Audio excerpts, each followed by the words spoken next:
अनंत कोटि दंडवत सतगुरु देव को। अपना कल ब्रह्म प्रकाश का विषय चल रहा था 463 श्लोक। उसमें था कि सारी सुविधाएं हम देह की खातिर करते हैं, चाहे वो पद है, पदार्थ है, व्यक्ति हैं, सबको शरीर के सुखों के लिए हम उनमें अपने सारे प्राण उनको इकट्ठा करने में, उनको अपनाने में, मेरा कहने में लगा देते हैं। तो इस आगे बताया कि ये जो विषयों के पीछे भाग रहे हैं, इसमें ये इन श्लोकों में ये बताया है कि इसके अंदर परिणाम दुख है। हर विषय के अंदर जिन विषयों के लिए हम भाग रहे हैं उसके अंदर परिणाम दुख है। हर विषय का परिणाम दुख है, शब्द का, स्पर्श का, रूप का, रस का, गंध का, सभी विषयों का। लेकिन हमें ज्ञान नहीं है। तो कहा ये जो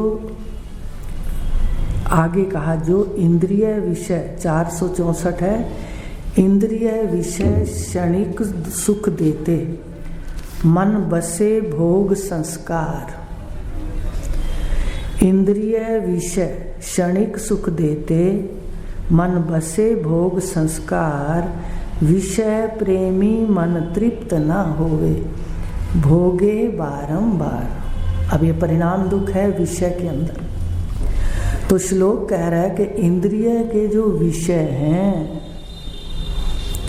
ये सुख भी क्षणिक ही देते हैं।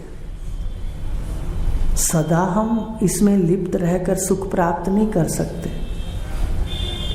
थोड़े समय के लिए अगर हम गिनती करें तो हमें लगेगा कि हम जिस विषय को भोग रहे हैं वो क्षणिक सुख देते हैं, खाने का, पीने का, शब्द का, स्पर्श का, रूप का, रस का। ये थोड़ी थोड़ी देर में सुख देते रहते हैं, परिणाम भी होता रहता है, दुख भी देते रहते हैं। लेकिन जो हम बार बार इसकी ओर जाते हैं तो ये सुख देते हैं, तो ऐसा मन है कि वो बार बार उस सुख को प्राप्त करने के लिए इसको भोगता है, विषयों को। तो बार बार जब विषय भोगते हैं, बार बार जब हम किसी स्लेट पर लकीर लगाते हैं तो वो गहरी हो जाती है। ऐसे जो विषय हैं उनका सुख हमारे मन के अंदर गहरा हो जाता है। अब वो गहराई में चला जाता है, कारण शरीर के अंदर चला जाता है, उसको संस्कार कहते हैं। विषय भोगे बाहर, पर उसके जो भोग के संस्कार हैं वो अंदर चले गए, कारण शरीर के अंदर। और फिर भोगे संस्कार बन गए, फिर संस्कारों ने धक्का मारा, फिर भोग की ओर भाग गए। तो जीवन के अंदर यही चलता रहता है। भोगते हैं, संस्कार पड़ जाते हैं भोगों के, फिर भोगों के संस्कार पीछे से धक्का देते हैं कि जाओ इनको भोगना है, फिर इनको भोगते हैं। तो इसी प्रकार जो ये अखंड मंडलाकार चक्र चलता है, भोग का, संस्कार का, संस्कार का, भोग का। तो जब संस्कार पड़ गए, तो जब भोग खत्म हो जाते हैं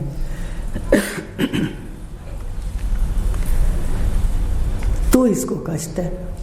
तो इसलिए विषय क्षणिक सुख देते हैं, पर मन बसे भोग संस्कार। मन के अंदर इन भोगों के संस्कार बस जाते हैं।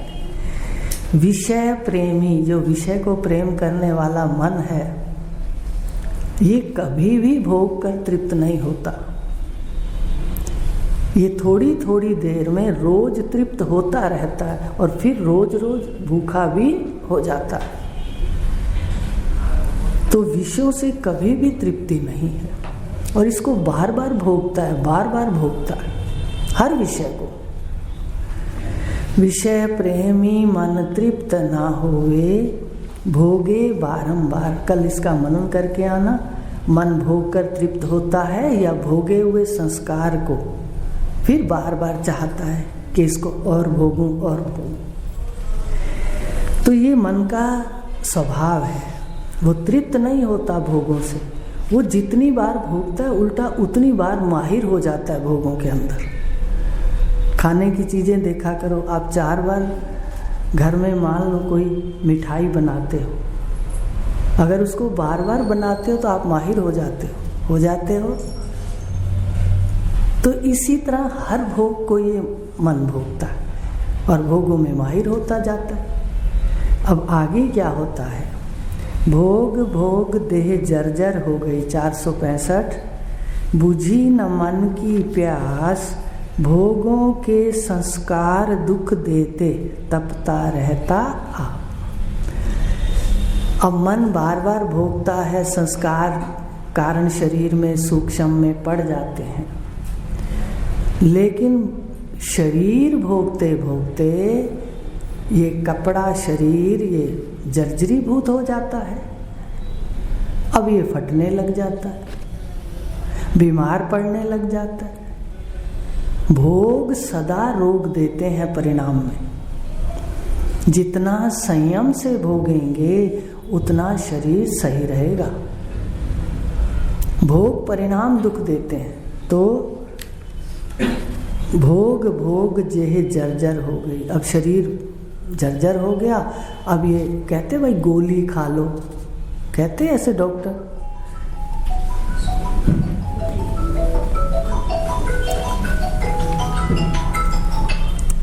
तो कहते हैं भाई शरीर होता तो कई डॉक्टर कहते हैं ना भाई इसको गोली खा लो, या कहते हैं ऑपरेशन करवा लो।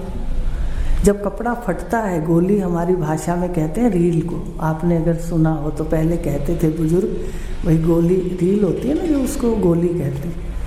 तो जब ये जर्जर भूत हो जाता है तो फिर गोलियां खाता है, सिलाता रहता है।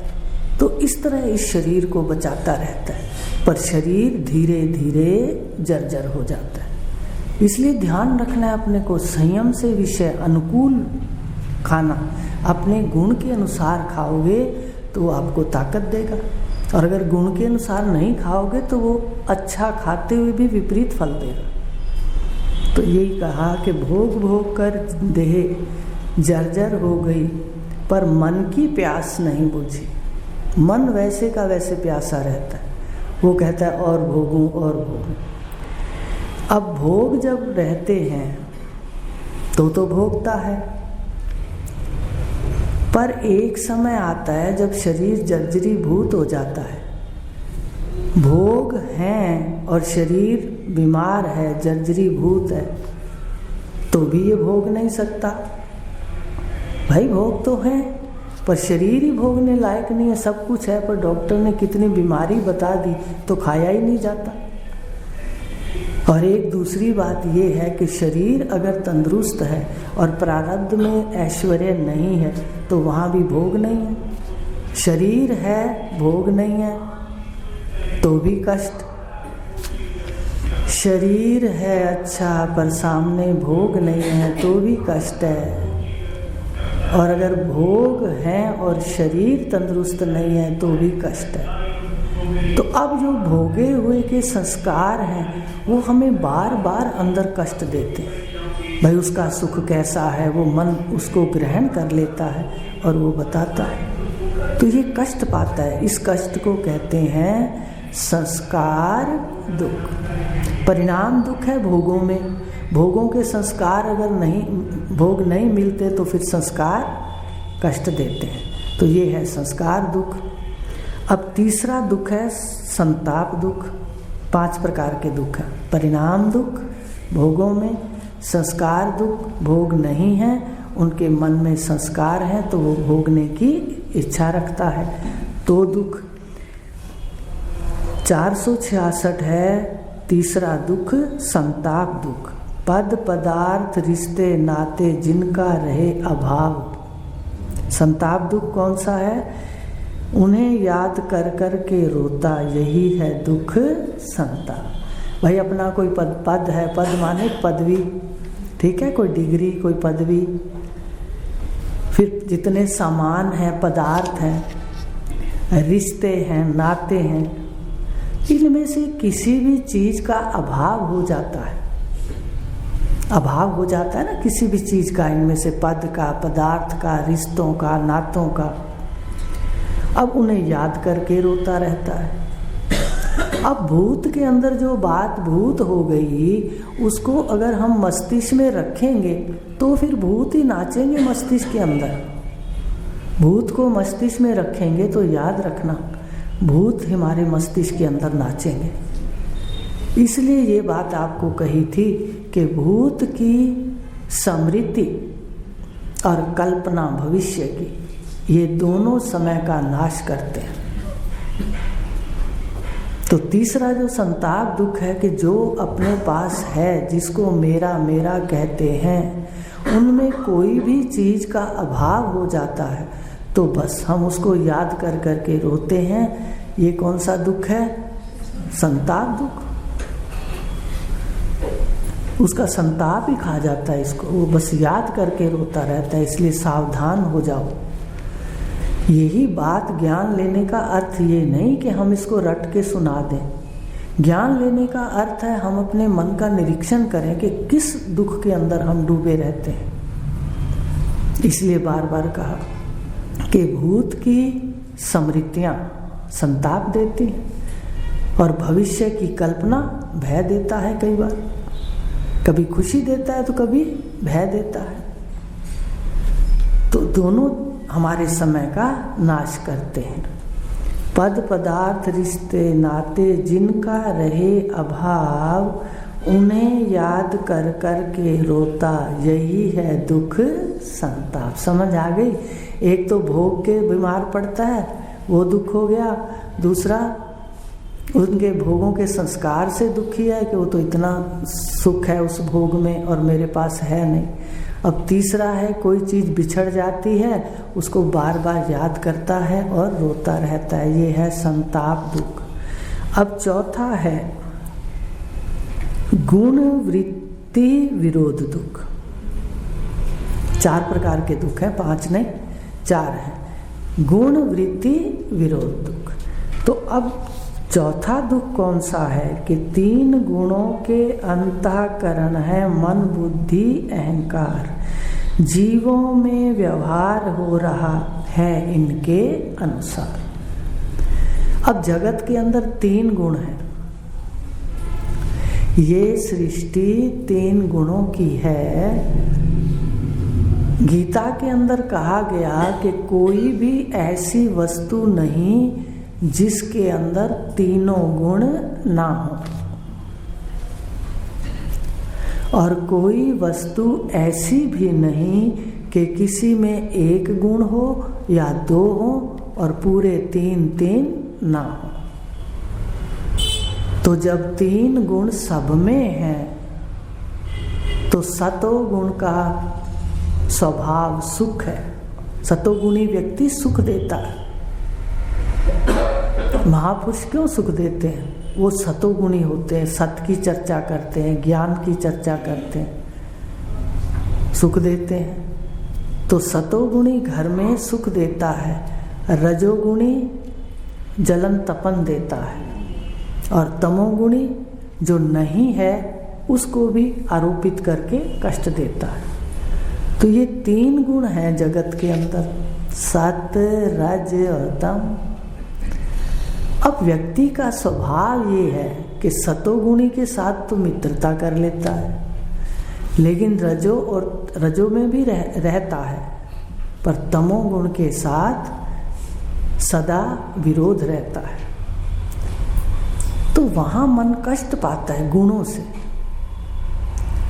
घर में आप देखते होंगे कि माँ से पैदा संतान होती है, पुत्र पुत्रियां, पर उनके गुण भी आपस में टकराते हैं। माँ एक है, पिता एक है, उनके गुण टकराते हैं। तो जो गुणों की टकराहट है और फिर इसके अंदर जो विकार हैं, कलह कलेश, इतने उपद्रव गुणों के, उससे जीव दुखी रहता है। चौथा दुख है गुण वृत्ति विरोध दुख। के गुण से जो वृत्तियां उठती हैं मनुष्य के अंदर, उनके अंदर आपस में विरोध होता है। जैसे काला सफेद विरोधी है, इसी तरह लाल काला विरोधी है। आप देखें तीनों गुण आपस में टकराते हैं। इसको कहते हैं गुण वृत्ति विरोध। कि गुणों से जो वृत्तियां उठती हैं वो घर के अंदर सारा दिन बर्तन खड़कते रहते हैं। ये बर्तन कहे ना शरीरों को, व्यवहार में बर्तन को बर्तन कहा कि जो हम वर्तते हैं, किससे वर्तते हैं? बर्तनों से। तो शरीर बर्तन है। अब जब मन से जो बर्तन है, शरीर जो बर्तन है, बुद्धि जो बर्तन है, अब ये आपस में टकराते रहते हैं और फिर कलह क्लेश से मन दुखी रहता है। तो ये है गुण वृत्ति विरोध। आपको एक बात बताएं, परिणाम दुख, संस्कार दुख, संताप दुख, इन तीनों दुख से ज्यादा कष्ट और जो बीमार करता है वो गुण वृत्ति विरोध दुख है। सावधान हो जाए। इसके लिए भगवान ने साफ कहा, भगवान ने ये साफ कह दिया, शायद छठे में कहा है समत्व योग, कि जगत के अंदर जो साधना वाले लोग हैं या जो सत्य वाले लोग हैं वो अहिंसा में रहेंगे, हिंसा नहीं करेंगे। अभी पढ़ा ना सतोगुणी रजोगुणी, तो सतोगुणी लोग हिंसा नहीं करेंगे, किसी को कष्ट नहीं देंगे। रजोगुणी और तमोगुणी, अब जो यहाँ पर है ये जो लोग हैं राजसी और तामसी, ये कष्ट देते हैं, ये अहिंसा से ज्यादा हिंसा पर विश्वास करते हैं। तमोगुणी व्यक्ति हिंसा पर विश्वास करता है। अब जब हिंसा पर विश्वास करता है तो ये जगत का स्वरूप है, याद रखना। हम सावधान हो जाएं कि जगत में सतोगुण भी है तो तमोगुण भी है, रजोगुण की क्रिया है।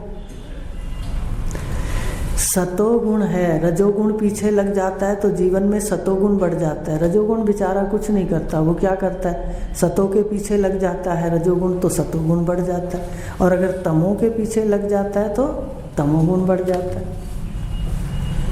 और तमोगुण का परिणाम क्या है? ये हिंसा हो सकती है, होती है हिंसा। आज जितनी हिंसा हो रही है वो क्या है? तमोगुण का परिणाम है। तो ये सारे विश्व के अंदर है, और हमारे घर के अंदर, हमारे मित्रों में, हमारे आसपास, ये सब है। लेकिन भगवान ने कहा इस ज्ञान अपने जीवन में धारण कर लो कि आत्मा ब्रह्म है, ये जो जगत है ये प्रतीति है और कुछ समय की है, ये सत्य नहीं है। और गुणातीत हो जाओ। सामने वाले का गुण है, तुम असंग होकर जगह छोड़ दो, ज्यादा बात है तो। लेकिन अपने मन को कष्ट ना दो। समत्व योग कहा कि अगर विश्व के अंदर सत्व भी है, रज भी है, तम भी है, पर ज्ञान से क्या करना सीखो, मन को सम करना सीखो। इसी को समत्व योग कह दिया भगवान ने। तो सम करने के लिए अपने मन को हमें ज्ञान लेना है। सबसे पहले पाठ है भगवान का, गुणातीत हो जाओ। त्रैगुण विषया वेदा निस्त्रय गुण भव अर्जुन, निर्द्वंद नित्य सत्वस्थो निर्योग क्षेम आत्मवान। आत्मवान होकर के क्या करो, योग क्षेम जो भी है उसमें बिल्कुल सम हो जाओ, गुणों से परे हो जाओ। तो हम क्या करते हैं, गुणों के अंदर घुस जाते हैं। तो गुणों के अंदर घुसने से हमारा मन जख्मी हो जाता है। 3 गुण का पंखा है, अब ये तेजी से चल रहा है, हम इसको हाथ लगाएंगे इस 3 पर वाले को तो ये हमें जख्मी कर देगा। ऐसे ही जगत के अंदर दुख है। ये है चौथा दुख, गुण वृत्ति विरोध दुख। तीनों गुणों के फल स्वरूप, ये समझ आ रही, तीनों गुणों के अंतःकरण है मन बुद्धि अहंकार। जीवों में व्यवहार हो रहा इनके अनुसार। अब हर व्यक्ति गुणों से मजबूर है, गुण है कर्म के कर्ता। जब गुण करता है तो आत्मा क्या करेगी? आत्मा शक्ति देती है, और जो गुण है आगे ज्ञान नहीं है तो सामने उथल पुथल मचा देते हैं। और ज्ञान है तो सम कर लेता है जानकार। अगर अपना तम खड़ा हुआ है तो सम कर लेता है, दूसरे का तम है तो उसको छोड़ देता है। और ज्ञान नहीं है तो फिर आपस में टकराना है। ये कह रहे हैं तीनों गुणों के अंतःकरण है। तीनों गुण के हैं मन, रजोगुण, बुद्धि, सतोगुण, अहंकार, तमोगुण। मन, बुद्धि, अहंकार जीवों में व्यवहार हो रहा है इनके अनुसार। सबके जीवन में इन्हीं गुणों के अनुसार व्यवहार हो रहा है। कल आगे लेंगे 468 श्लोक। तीन गुणों के फल स्वरूप वृत्तियां उठें अनेक, आपस में इनका टकराना गुण वृत्ति विरोध दुख है देख। ये यहाँ तक समझा दिया कि जो सबके अंदर मन, बुद्धि, अहंकार है तीन गुणों के। अब इसमें जो गुण में वृत्तियां उठती हैं वो सारा दिन टकराती रहती। इसी टकराहट को क्या कहते हैं? गुण वृत्ति विरोध। आपकी वृत्ति उठी तो दूसरे ने विरोध कर दिया, और दूसरे की कोई वृत्ति उठी तो आपने विरोध कर दिया, आपके विरुद्ध है। तो ये जीव की बात हो रही है। तो आप अपने स्वरूप को देखो, जहां आप अद्वितीय तत्व हो, जहां दूसरा है ही नहीं तो विरोध किससे? इसलिए आत्मा को उपनिषदों में कहा गया अविरुद्ध। उसका कोई दूसरा ही नहीं है तो विरोध क्या हो? तीन गुणों में व्यवहार हो रहा। लेकिन जब हम परिच्छिन्न शरीर में जीव भाव में बैठते हैं तो फिर गुण वृत्ति विरोध दुख है। फिर तो किसी का गुण अच्छा लगता है, किसी का नहीं लगता। सारा दिन ऐसे टकराहट होती रहती है। तो ये है 4 प्रकार के दुख, जिसमें सबसे ज़्यादा तेज दुख है गुण वृत्ति विरोध दुख। इसलिए इससे बचना है। क्या करना है? साक्षी हो जाओ, ये उसका गुण है, छोड़ दो। सामने वाले का गुण है, और गुण वाला व्यक्ति कभी भी बाज नहीं आ सकता। आज जाके यही देखना, घर में ध्यान से देखना, किस गुण से कोई बाज नहीं आ सकता। तो अब सारा दिन हम अपने प्राण उसी के लिए खर्च करेंगे। गुण समझ के छोड़ दो, साक्षी हो जाओ, जगह छोड़ दो। तो ये है समत्व योग। भगवान ने आगे कहा भी, तो कल आगे लेंगे 469 श्लोक गुणों का परस्पर कर लेंगे। तो आज जाके देखना कि 4 दुख हैं। उन 4 दुख में से ये सारे दुख ही जीव को तंग करते हैं, पर सबसे ज़्यादा गुण वृत्ति विरोध दुख करता है। तो जाके देखना, सम रहना है। भगवान का समत्व योग है। ओम पूर्णमदः